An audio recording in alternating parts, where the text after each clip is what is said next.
Comment dire? On essaie d'avoir une vision d'ensemble de tout ça. Ça s'appelle la coordination générale. 90 jours, 30 étapes. Je crois que c'est le premier festival sur le thème de l'agroécologie. T'as déjà visité autant de fermes, toi? Ça va être pas mal. Et puis sur 30 territoires différents. C'est-à-dire que c'est pas comme si on allait juste recevoir des gens au même endroit. Non, non, non. 30 fois, on va déployer un village. 30 fois. On vous a dit quand même que le village, c'est quand même 4 chapiteaux, dont un restaurant, une boulangerie. Il y a un mec qui nous suit tout le temps, qui fait du pain tout le temps, tous les jours. Pas qu'un mec, ils sont Ouais, plusieurs. ils sont plusieurs, c'est vrai. On a une scène intérieure, on a une scène extérieure, on a des éclairages super, du vrai beau matos. On a un Repair Café normalement avec des gens qui vont venir réparer leur vélo. On a des stands avec des partenaires qui nous ont soutenus pour le projet. On a un camping. Un camping écolo. Avec toilettes sèches. Bon, alors les toilettes sèches, on les fait que pour vous. On a des douches solaires, des douches machin, des douches trucs. Enfin bon, on a tout quoi. L'idée, c'est juste venir nous rencontrer, visiter, voir les fermiers acteurs de la transition et passer un super bon moment ensemble. Du moins, notre objectif, c'est que vous compreniez qu'est-ce que l'agroécologie et la permaculture. Alors ceux qui vont arriver en vélo, ça va être les plus sympas.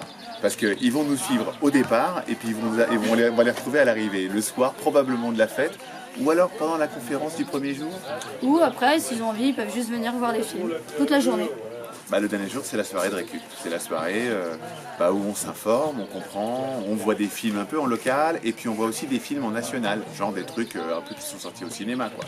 Petit docu, et puis après ressortir au soleil, m'étirer et puis aller au restaurant bio. On a rencontré toute l'équipe cuisine et ils envoient du lourd aussi. Hein.